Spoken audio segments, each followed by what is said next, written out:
anxiety. But there's hope for people who are suffering from these illnesses. Here today with us is Amber Zufelt. She's the author of Chasing Butterflies, the ultimate guide to surviving borderline personality disorder. Thanks for being here, Amber. Oh, thanks for having me. Yeah, we really appreciate you bringing on and coming on the show today, because I know there's a lot of people who suffer from personality disorders, and sometimes they really don't know where to go for help. Yeah, it can be difficult, especially with borderline personality disorder, because it's something that's not really heard of as much as other things. Yeah, what are we talking about with borderline personality disorder? Borderline personality disorder is very similar to bipolar. It has a lot of the same symptoms. The only thing is that it's not a chemical imbalance. It's actually learned behavior over a lifetime, and so it's something that you can get through with therapy and things like that. So it's nurture, not nature. Right. Really, here's the difference. Yeah. And you had this yourself. Yeah. So what happened with you?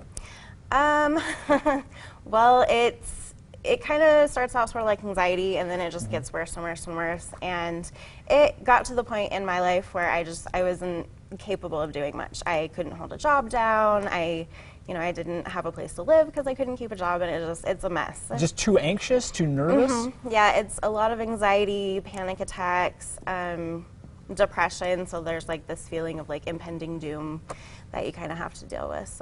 So what do you do to overcome it? What the did you best do? thing the best thing is therapy.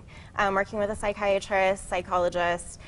Group therapy programs really work. I went through the basics of a program called dialectical behavior therapy, which is basically coping skills that you learn to get through it, and then it kind of goes really deep down into why you have this condition and what you can do mentally to kind of start to overcome that. It retrains the way you think about things. So if people at home are suffering from an order or disorder similar to this, really the best thing they need to do is sit down and talk with someone about what they're dealing with. Yeah. What do you think is the main thing that people, kind of the common mistake people make with this particular issue? I think the most common thing that people do is not seek help at all. A lot of people just think, I can overcome this by myself, it's not that big of a deal, but it can be, and it can get really serious. And without any kinds of help, you can get in a really bad place. So you're talking about how your help helped you in the book here. Yeah. And if people want to connect with you, they want to find this book or learn more about your story, how do they do that? They can go to my website. It's www.amberzufelt.com. And there's resources on the website.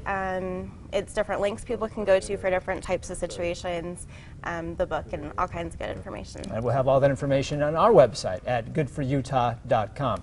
Amber, I appreciate you being here with us this morning. Thank you.